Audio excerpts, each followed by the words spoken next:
Hey there, party people. What's going on? Welcome back to The Highway with Kyle Shutt.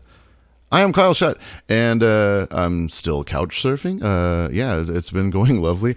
We just played the Ripple Fest here in Austin last weekend alongside Eagles of Death Metal and Crowbar and 100 other rad stoner bands, and it was a good time. Really good time. I am ramping up now to do something that I said that I would never do again. It's the Hot Ones Hot Wing Challenge. It's not really a challenge so much as it is just an interview while you eat 10 of the hottest wings on the face of the planet. Spicy Boys here in Austin does an homage to Hot Ones called Spicy Ones, and we're going to do the next one August 10th at St. Elmo Brewing Company at 7 p.m. Here in Austin, Texas. You can come down there and watch me eat 10 absolutely nuclear hot wings and get grilled, answering all everyone's burning questions, haha, and it's going to be a lot of fun. So everybody come down to that if you want. After that, we're taking the highway live to Psycho Las Vegas this year. I am so excited. We have two-hour sets, so you can catch us on Saturday and Sunday. And I've got 4 guests for each show. We're going to get to the bottom of it like we always do. It's going to be a fantastic time. And the rest of the fest, I'm going to be bopping around doing, IG Live interviews with all the artists that want to sit down with me and have a beer or a smoke or something. And so you can follow me there on Instagram at Kyle Shutt. That's where all the good stuff is. This week on the show, we have a man of many talents, Mr. Justin Pearson of The Locust, Retox. He's in Dead Cross. They have a new album, Dead Cross 2, coming out very soon, and we're going to listen to the latest single at the end of our conversation. But I'm so stoked that he came on. I've been a huge fan of his for many, many years, and it was an honor having him on the show. I cannot wait for y'all to hear it. Now, I'm not one to talk shit. Oh, who are we kidding? Yes, I am. It's time to throw everybody under the bus on That's Not News.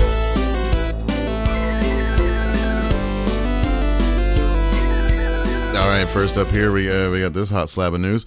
We got Five Finger Death Punch's Ivan Moody disowns the band's 2020 anti-mask video. Quote, "It went down like a fart in church."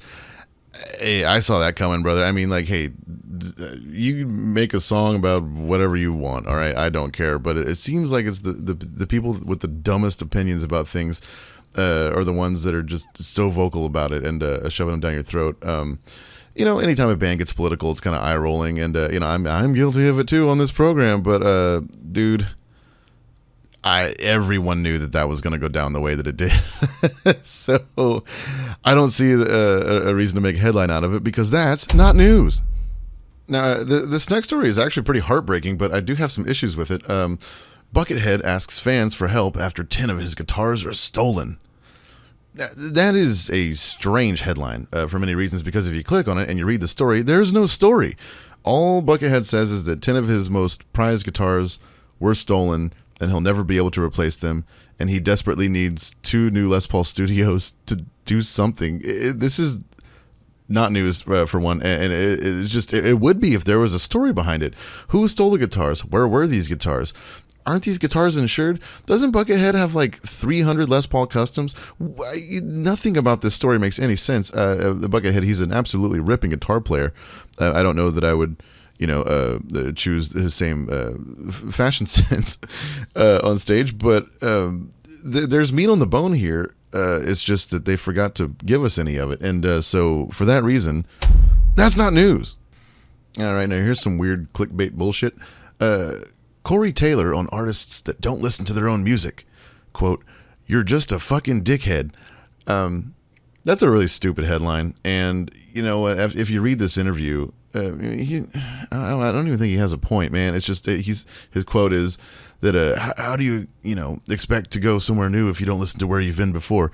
And I've always said that I don't make records for fans or to please anyone. Especially like The Sword and my own solo music, we always make the records that we want to hear, and we do listen to that. But after you record that art and realize your vision and sort of exhaust it, then we don't really listen to it anymore. I don't know of anybody that does really, except Corey Taylor. I mean, I could see Corey Taylor driving around listening to his own records, but it's not uncommon for a recording artist to get everything they needed out of that project and then move on to the next thing. whenever the Sword did get back together for the Primus tour last year, I did go back and listen to our records for the first time in a very long time. And I was blown away, but it's certainly not something that I sit around and do for pleasure. That's for you people to enjoy, and we're gonna keep doing more music and enjoy it that way. So whatever, Corey, maybe you're the dickhead. That's not news. All right, I've said it before that I don't like talking about these fall down, go boom stories because that's not news. But when it happens enough, it's kind of becoming news. On this Rage Against the Machine tour, they're kind of going viral for all the wrong reasons, but at least people are talking. Everybody knows, Zach De La Rocha broke his leg at one of the shows last week, and here he is in this footage, sitting down performing, which is fine if that's how you feel that you need to proceed. But a fan snuck on stage at this one particular show, and the video is pretty hilarious. It all happens within about 2 seconds. Before the security guard, who is doing a bum's rush at this fan, can get the fan jumps out of the way, and the guy just plows through Tom Morello, and they go completely off the stage. And it looks pretty rough, honestly, but Tom Morello was in good spirits about it. He jumped right back up and did sort of a King Kong or like a Hulkamania sort of chest pound, had a smile on his face. He clearly had the right attitude about it, and it's fun when an artist can sort of just brush something like that off and not throw a little temper tantrum on stage about it. So it may not be news, but you know what, Tom? You're all right.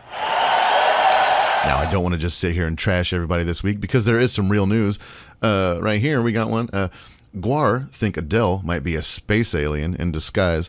Fuck yeah, that's news. Hell yeah, Blothard the Berserker, friend of the show.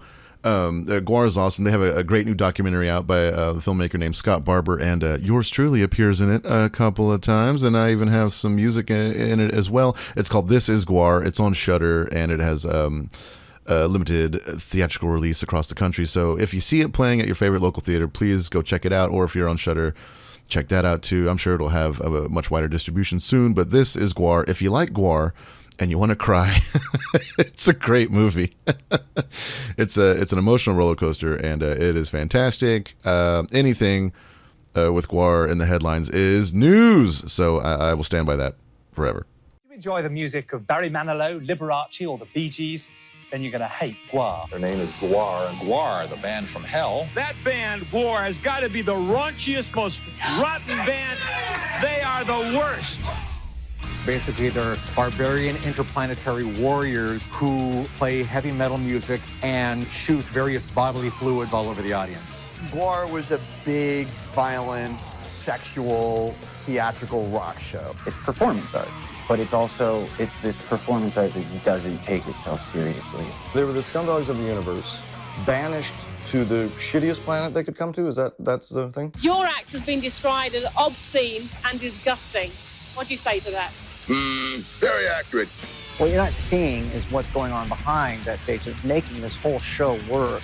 And it's people frantically working their asses off the whole time. It's an artist collective. Gwar is a group of people that are determined to make art together. And they make everything themselves. When something needs to be done, they just pick it up and get it done. Gwar has never been famous, but we've had these little nibbles of fame. If Alice in Wonderland gets nominated for a Grammy and we're just all thinking, man, somebody really fucked up. We're going to start making movies and comics, and we're going to be a punk rock Disney. But it's also where it all fell apart to a degree. It was a little bit destructive. I just didn't see the story having a happy ending. Chaos has been what's made this band move forward. You don't do Gwar because you want to get famous. You do Gwar because you fucking love it. It's like the world needs a Gwar. It was a joke, and we just kept going with it. It's like jokes on everyone else now, 30 years later, you know? It's a joke with no punchline. Most amazing, cataclysmic rock and roll event of the century, ladies and gentlemen. This is Gwar. And let's see, I'm going to go ahead and leave you with this one here.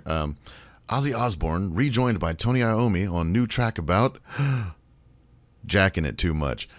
Yeah, they. I guess there's a new song on Ozzy's newest record where Tony came and gave him some riffs, and somebody, I doubt Ozzy wrote these lyrics, but somebody wrote lyrics that really make it seem like it's about jacking off. They talk about sticky magazines and the hand that beats you makes you blind. These lyrics are out of control.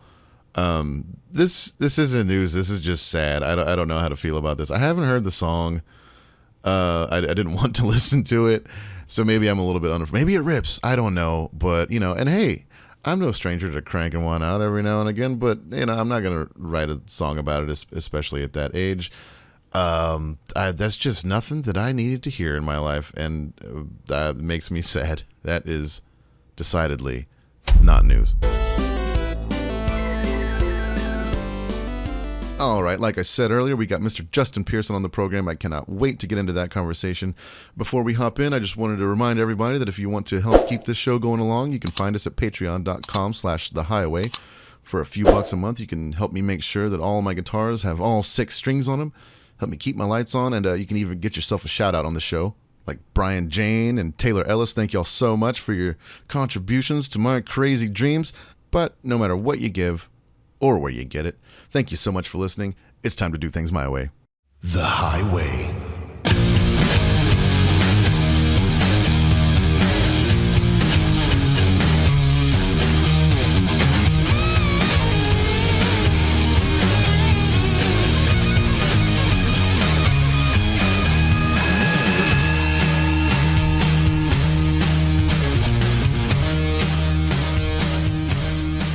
Hey, Justin, what's going on?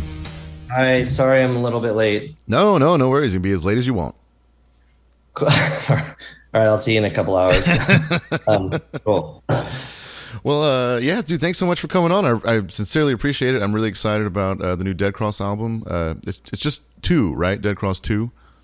Yeah, okay. We weren't very original with the title, but it makes sense, I guess. No, it's fine. I just didn't know if it would be like 2 lowercase L's and it was called like L or something. That'd be good if it was and we had to correct everybody. I saw whenever Spoon put out that record, Ga Ga Ga Ga Ga. I saw an interview with Britt Daniel, and he was saying everybody keeps pronouncing it incorrectly. It's supposed to be. Oh wow! Yeah, I always love that. What a freak! But yeah, man, the new I haven't heard the whole album, but the new single "Reign of Air" is scathing. I mean, it's fucking wild, dude, and the video is equally as scathing. And to me, it sounds like if you put a stethoscope up to the United States right now, like that's what it would fucking sound like. It's funny because the video was created by a friend of mine, Andy Wallace, who's based in the UK. But I guess the UK always gets tagged as like the little brother or something to the United States. But yeah, it's interesting to like talk to people that are not from the US and just to hear their perspective of how fucking ridiculous it is here. Uh-huh. So anyhow, we used to tour Europe a lot more back in back when like Bush was in office, and we'd be over there. You'd get in like a cab in the UK or something like that, and they would know we were American, but we'd say, no, we're from Texas, and they're like, oh, you like George Bush, and we're like, fuck George Bush, and they're like, you say fuck George Bush, and then like next thing you know, they'd like take us wherever we were going for free, and like people would, like, buy us drinks and shit. But when Trump was in office, it was like there was no forgiving it. Now it's just like a giant shit show you can't defend anymore. It's unfortunate. Yeah, I have got in a lot of situations where I found myself saying I'm Canadian, which is and like not to like for actual, I mean, not like survival, but just to avoid. I mean, sometimes avoid getting into altercations even, but like also just to avoid added hassles or drama. It's just like, no, I'm Canadian, just to like bypass all that shit, which is kind of sad, and that's all pre-Trump. I haven't done that since that piece of shit's been around. But yeah, anyhow, it's an interesting landscape. God, tell me about it. Yeah, it's exciting to see you still putting out music after all these years. You are one of the most active people in rock and roll. It's inspiring. I feel like we do have a lot in common, actually, just because I feel like I take on way too many projects, and I'm always busy and like always behind on something, and I really enjoy getting my hands dirty in like every aspect of the entertainment industry, and just really I'm a numbers guy. I like getting to know all the ins and outs of things, and you like having run labels over the decades, and running your own PR company, The Chain, which we actually used on the Used Future campaign. Curran Reynolds that works there. What's awesome. up, Curran? And stuff. And I just wanted to ask you, was it just kind of out of necessity that you started all getting involved in every aspect of putting out records and things, or was it just do you just have that in you and it's like a passion of yours? I would not say any of it's a passion. So, I mean, that's a really interesting question. I mean, not to say like, I'm not passionate about what I do, but I mean, I think, even like as a child, I kind of remember really obsessing over certain bands, obviously as a little kid, like Van Halen and stuff, and then kind of becoming a little bit more, slightly more like moving down, I guess, the scale, and then kind of obsessing over Sex Pistols, and then realizing like, something obtainable would be like, I obsessed over No Means No, so a band like that, which is like not, yeah, me too. But like, no offense to No Means No, I love that band, but they are light years apart from something like Van Halen. So it wasn't until I started like kind of going like, I see where maybe I can fit in. I'm not going to be,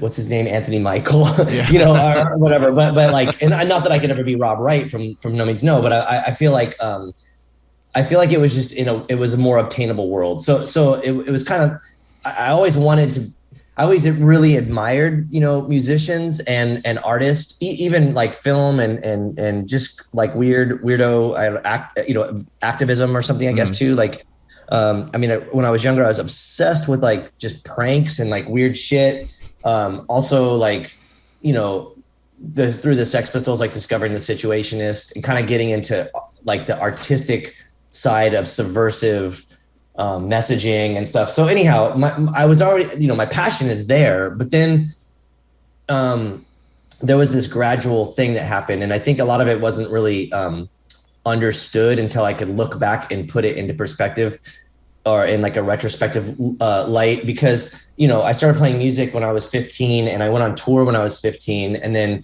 haven't stopped since then. And so like along the way, my standards shifted and my expectations shifted, and then also like the world shifted. So I had to adapt with things. And so running a label was never like, oh my God, I want to start a business, because I'm fucking terrible as a business person. Even on tour, like you put me at the merch table and I'm going to just give shit away. I'm like, oh, it's cool. You seem cool. I'm like, oh, that's a great jacket. Take this fucking free record or whatever, like I'm not the right person to sell stuff.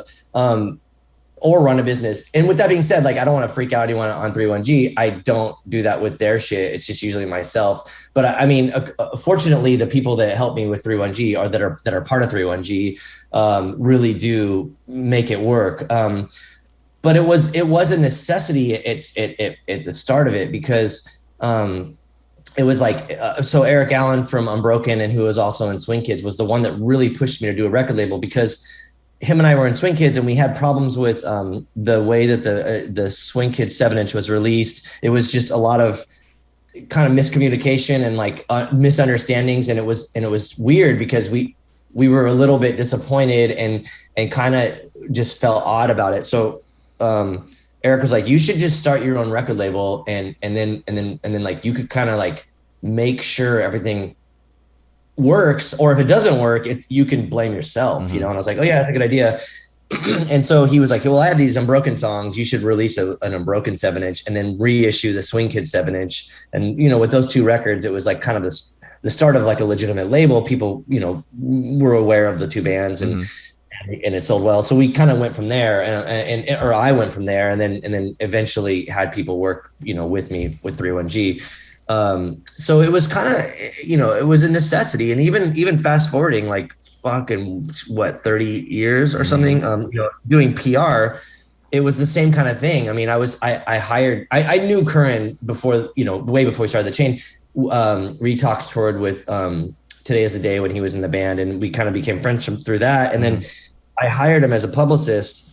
And at one point I was like, dude, I don't make any money running 31G. I can't really afford to do this for like a 7-inch or anything actually, or a band that I wasn't in. I couldn't really justify like, let me spend more money that me or the band are not going to make, and it's a gamble too, because like you don't know that PR campaign is going to pay off if you pay all that money for it, Well, PR is a huge, that could be like a completely other conversation. Yeah. But my goal when I hired Curran was just to get something created to talk about, like, hey, look at this thing that 31G is doing, or look at this band's record, or whatever, like it, just to kind of make it like, because, you know, even now, like to this day, I think there's something like 200,000 new songs a day on Spotify. So you're competing with a bunch of shit.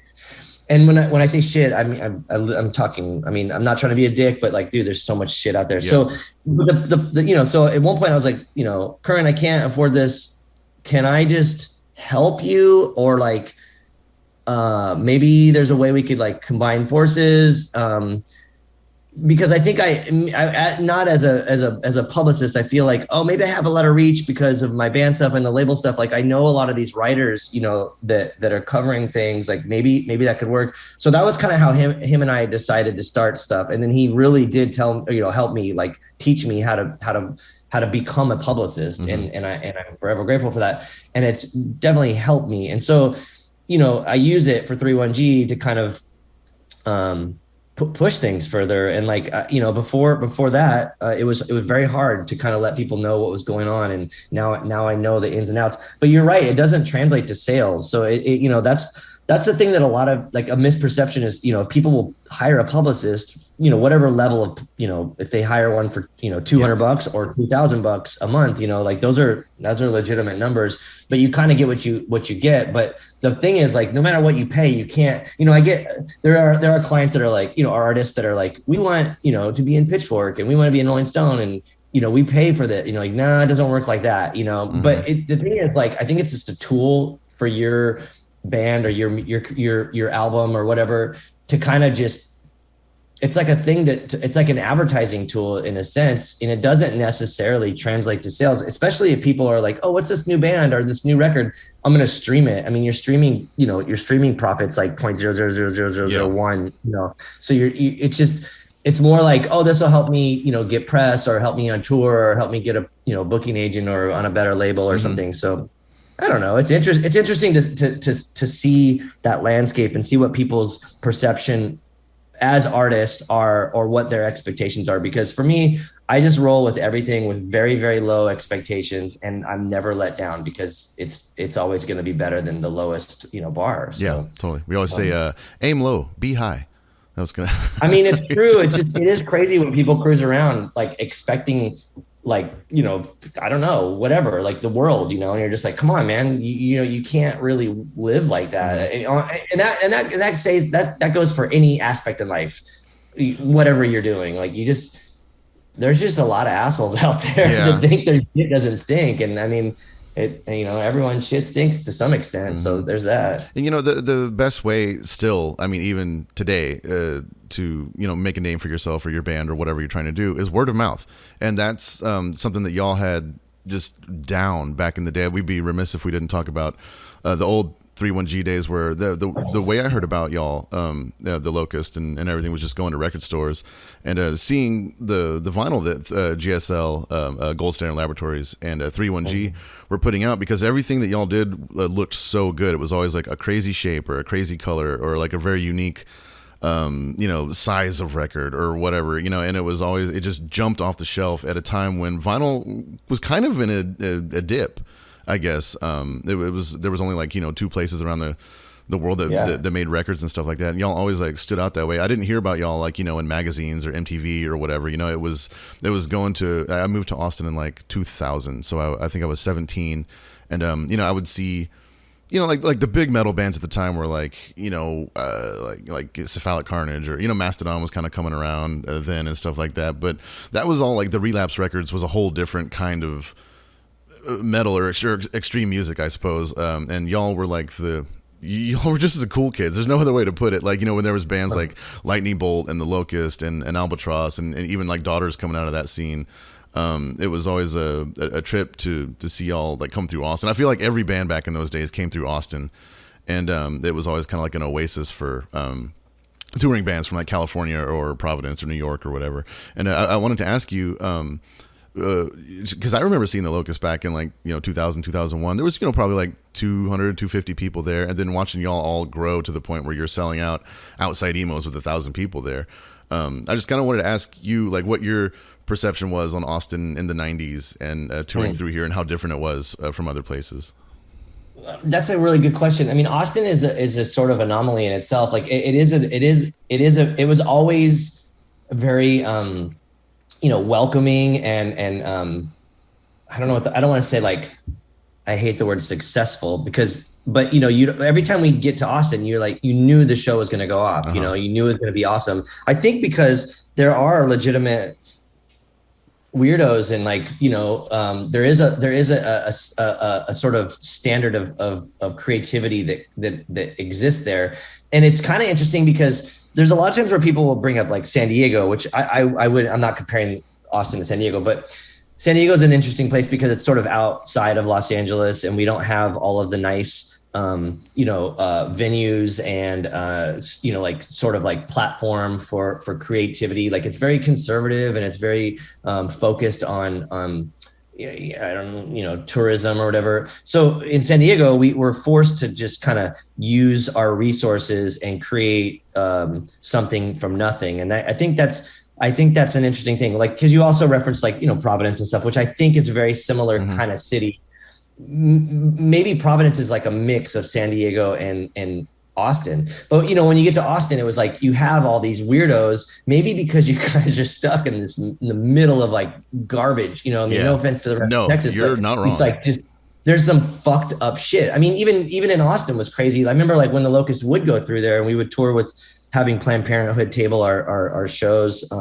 We'd get on the whole tour, we'd get to Texas and all the promoters would be like, we can't have Planned Parenthood here because the people that, the landlords of the venue or of the building will revoke our lease if, because they're, like crazy shit like that. And they're just like, look, Austin's not like this, but it's Texas, and you're like, whoa, that's crazy. So maybe I think that Austin might be, subconsciously or like in the DNA of Austin is like a revolt against the rest of the state. I feel like maybe that's why. And so again, going through Austin, you have all the weirdos, you have people that are ready to like connect,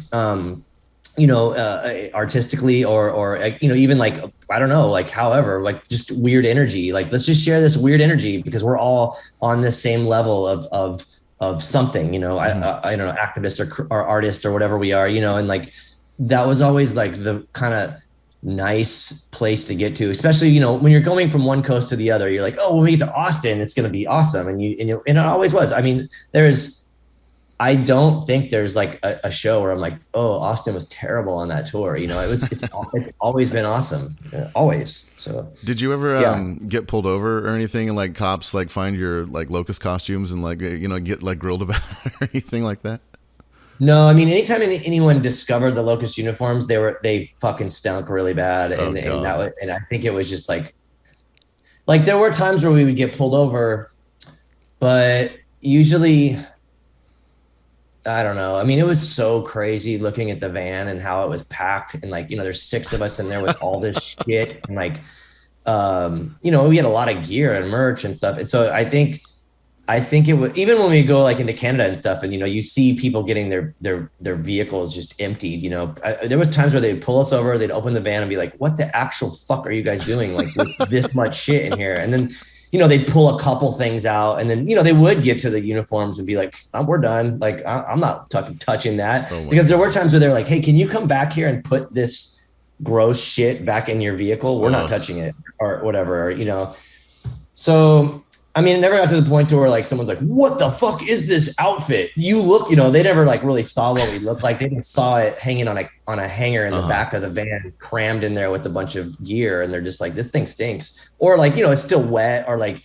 especially like Gabe's would always have like white all over it, like salt deposits from his sweat, God. So, I mean, it was pretty, if anything, they helped us, we don't have like any kind of searching, Oh God. That's hilarious, man. It's always, when you're in a band and you kind of have that like uptick and then there's usually like kind of a plateau and then things kind of dip down. It was really interesting to see kind of when the Locust sort of took a little bit of a break and then you coming out with Retox and just never stopping. I love that about you, man. What was what are the challenges that you faced, like kind of going from one act to another and then just kind of like giving that your all for a while and then sort of just like I don't know. I was just kind of curious about like how you approach that.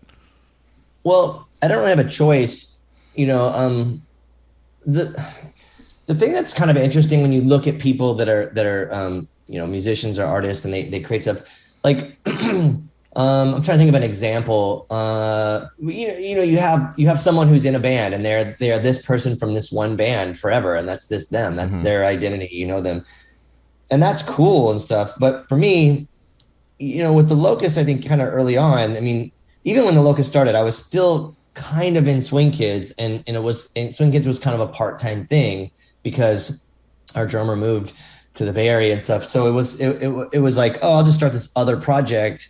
And then with the Locust, at some point, I think it was Joey started playing in Le Shock. So the rest of us, were like, oh, well, he's on tour. Let's start Holy Molar. And then, so there was always kind of like this idea of just working with other, and also too, is like, oh yeah, we want to work with these other artists that we really respect and, our friends that we I don't know, admire or whatever word you want to use. Like we all really wanted to play with Maximilian on, the drummer for Holy Molar. Like we were just like, God, man, he's legendary. He was in the ENIAC era. Like let's start a band with him. And like that was, so it's kind of like, why not? The Locust isn't going to be playing for 2 months because Joey's on tour. So let's do this other thing. So it was kind of just like always there. And then at one point, when the Locust was fully active, it was like fully active with some girls also being fully active. I remember, both bands being on their own respective tours, trying to, at this time, like the internet was a little bit different, but like every day trying to find internet so I could sit down and like listen to these mixes because albums were being mixed while I was on tour, with the other band. And so it's just kind of like how things went. But, I feel like, there was always this sort of level to keep things going with any spare time. So when the Locust did take a break, for many reasons, we decided to stop playing, and there was like, I don't even know how many, at least 5 or maybe 7 or whatever, a bunch of years where we just stopped playing completely. Yeah. And that was when kind of Retox started, and Retox actually initially started with Gabe as well on drums. So, again, it was kind of like, Gabe and I were like, oh, we should start a band with Mike Crane because we really liked Festival of Dead Deer. And so that was the sort of reason behind that. Nice. And it was based on Gabe and I being in Head Wound City, and Head Wound City not being a band, at that time, or not being active. And so, we just started something, and, Gabe had to quit Retox pretty quick, but regardless, it was kind of just like, well, what else am I going to do? This is, a necessity for survival. It's like, these things have to happen. So I gotta go do this thing.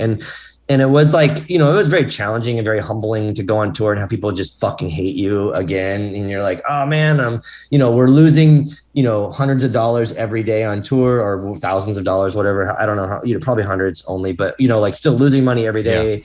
And like out in the middle of, America, or in fucking Florida or somewhere where people just are trying to beat you up. And you're like, dude, I just want to play this set. And like, you can just go fuck yourself. But people would literally just want to fight us and shit. And like, all right, we're at this level again, but those kind of things, I think maybe in retrospect really did push us to create a certain kind of art and to make a vibe and to make it what it was, and I feel like, and also too, if you do get into the situation where someone's trying to fight you or something, or where there's hostility or real legitimate negativity, I feel like maybe you are doing something right if you're getting that reaction from someone, because I'm well aware that like apathy or being indifferent is when you're failing. The point is to like create this reaction, even if it's a negative one, as long as people are paying attention, you're moving the dial some way.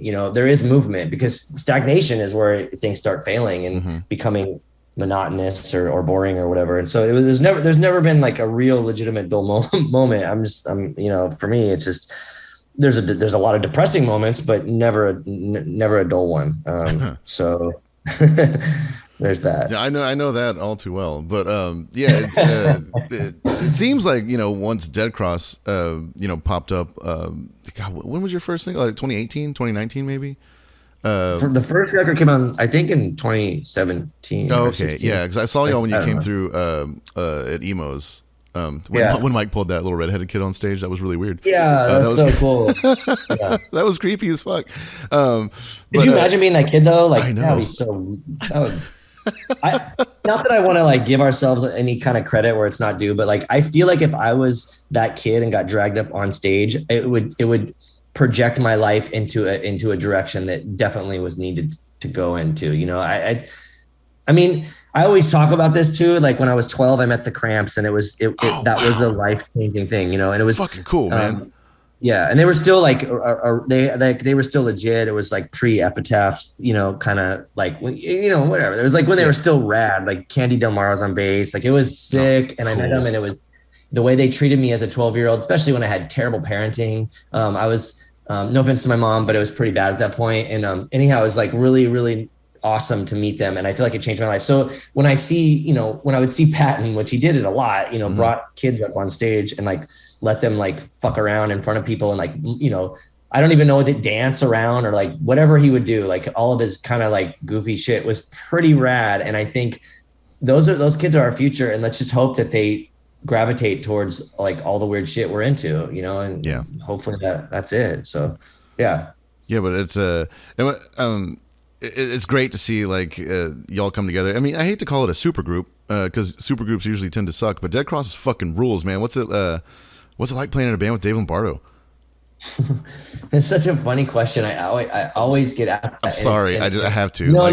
It's well, it's interesting because Dave is such, like, aside from his drumming, he's such a humble and caring and I don't know, like just patient and sweet human being, which you wouldn't expect from the guy from Slayer, you know. And but also I feel like maybe that's why he had a riff with some of the people in Slayer, because I feel like maybe he is just a very kind soul, and you know, maybe he doesn't align with certain people in Slayer, but regardless, you know, it was crazy because I'd already like spent a bit of time with them because the Locust and Phantom Loss toured, so we were familiar with each other. That's right.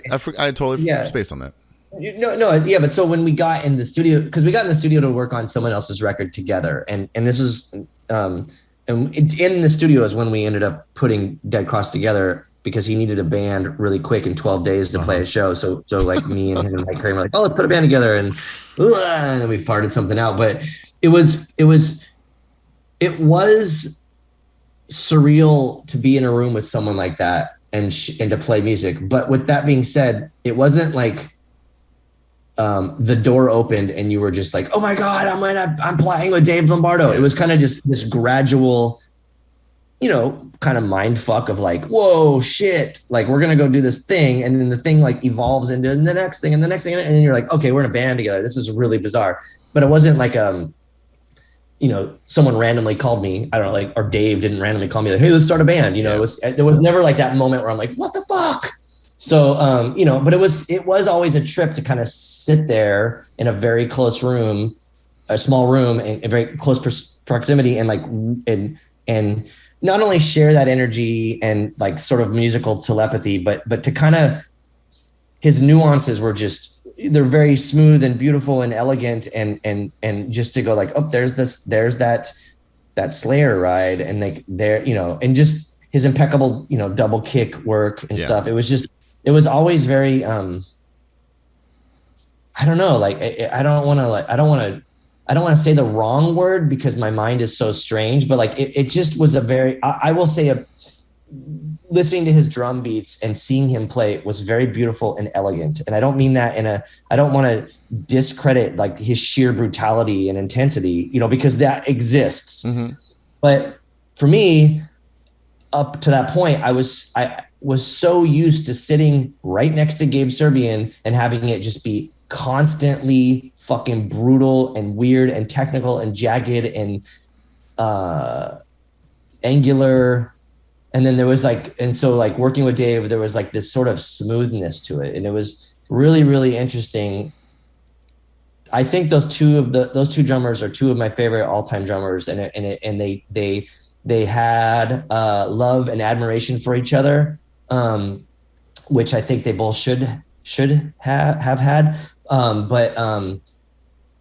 You know, they're both different kinds of drummers. So anyhow, it's always interesting when someone's like, how's it like to play with, you know, Dave Lombardo? I'm like, dude, I also played with Gabe. Like, you guys don't understand, you know? So there were like a few times where, you know, I'd be playing with Dave, and I was like, I remember when we started, when we first started Dead Cross, I think I said something on social media that was meant as a joke. And I'm sure Dave didn't think I was a dick, but I was like, I've successfully avoided playing with drummers that use China's up until now.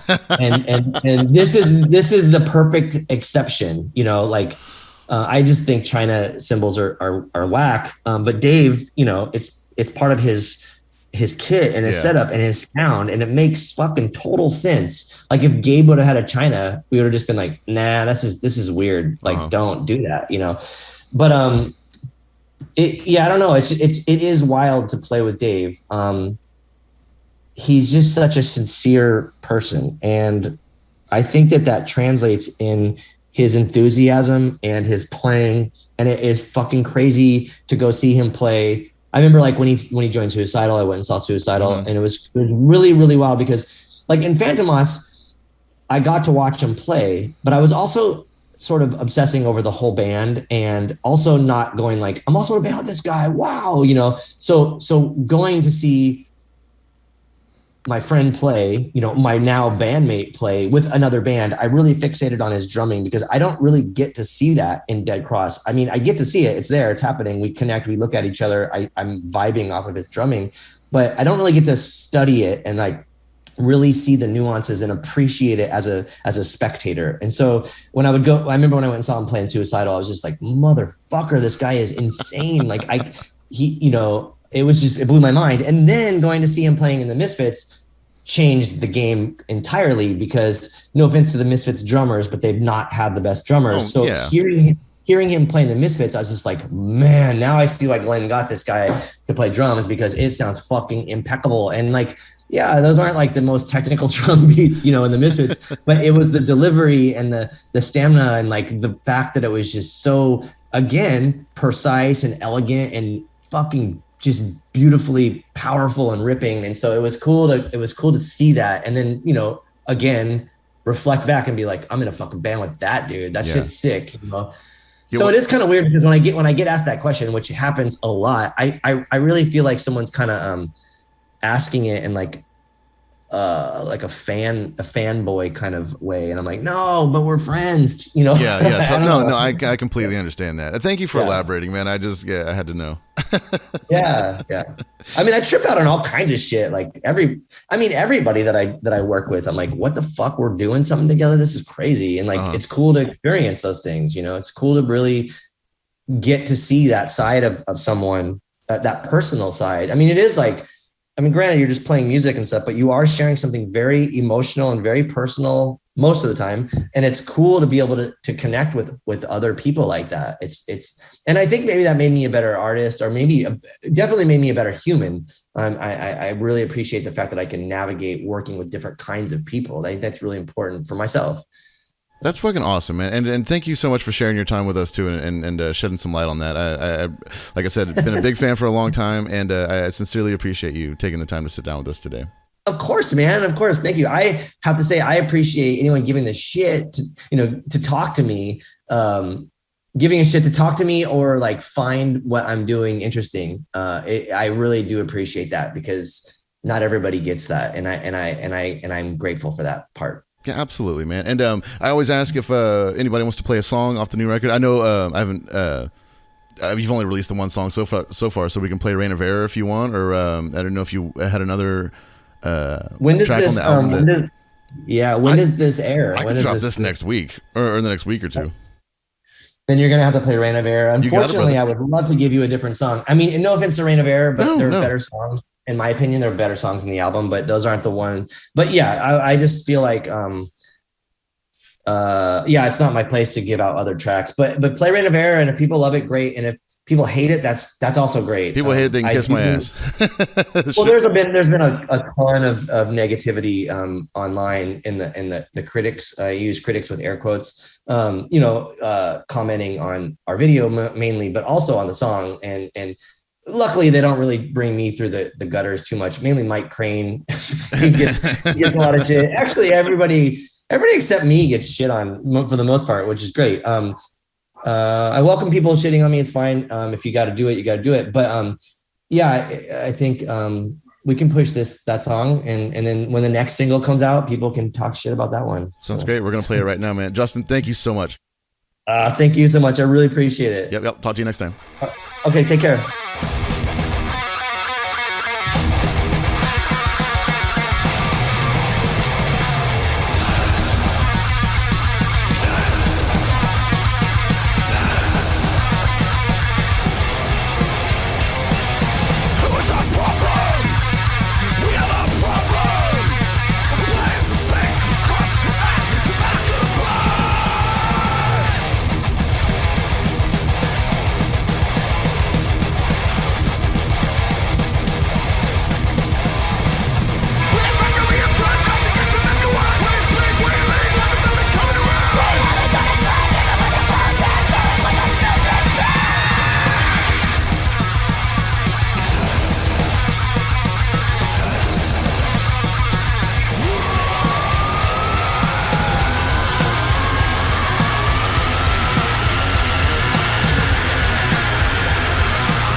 Thanks for tuning in to The Highway with Kyle Shutt. Be sure to like, follow, and subscribe if you want to keep up with the latest episodes. And don't forget to check out the Highway with Kyle Shutt playlist on Spotify to keep up with all the rad tunes that we play on the program. And if you need some new gear in your life, don't forget to check out Reverend Guitars, Railhammer Pickups, Idiot Box Effects, and Ray Decker Cables. Stay high, everybody. We'll see you next week.